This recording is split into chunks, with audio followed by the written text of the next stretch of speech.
When my wife and I bought our first house, the seller gave us a weird discount under one condition. We had to leave the small rectangular window in the basement completely blacked out. It was covered in layers of heavy duct tape and thick black paint.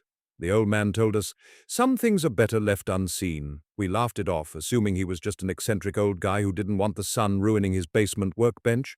For the first 6 months, everything was perfect. But last weekend, our cat got trapped in the basement and scratched frantically at the corner wall, ripping a small edge of the duct tape away. Curiosity got the best of me. I grabbed a razor blade, scraped off a tiny square of the black paint, and peered through the glass. I expected to see the dirt foundation or the dark space beneath our backyard deck. Instead, I saw a perfectly lit modern living room. It looked exactly like ours, but completely flipped, like a mirror image.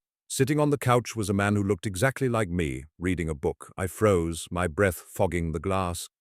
Suddenly, the man in the window stopped reading. He slowly turned his head and stared straight back at me. A look of absolute horror washed over his face. He scrambled backward, screaming, dropped his book, and ran out of the room. I bolted up the stairs, my heart pounding in my throat. I told myself I was hallucinating. I grabbed a glass of water in the kitchen to calm my nerves, trying to process what I had just seen. That's when I heard it, a faint, frantic scratching sound coming from right beneath the kitchen floorboards. I looked down at the exact spot where the basement window would be from the outside. A notification buzzed on my phone. It was an alert from my home security app. It read, "Motion detected in the backyard." I pulled up the live camera feed. The yard was empty, but the camera was aimed right at the basement wall. The duct tape and black paint weren't on the inside of my basement window. They were on the outside, and someone on the grass had just finished peeling the last piece away. If you're checking your basement door right now, drop a comment. Hit that follow button for part 2.